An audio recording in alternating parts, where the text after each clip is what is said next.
Hello everyone, this is Quick Tips. Today in this video I will show you how to use rip feature. We will do like this. Go to from plan, active line, click from this point to this point, exit sketch, and now active rip feature. See, now you have a parameter. In thickness parameter, I choose middle thickness. You can choose this and this, but in this case I choose middle thickness, and you can change the value of the thickness, maybe 20 millimeter. See,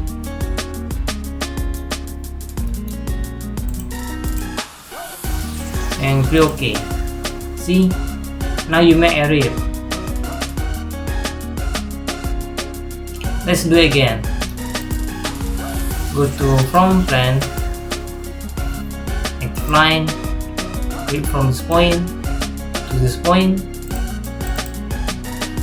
active smart dimension, click this edge and this point, make this 10-20 millimeter. And now exit sketch, active frame feature. See, let's make 10 millimeter and click OK. See, now you know how to use rip feature. That is Quick Tips. See ya.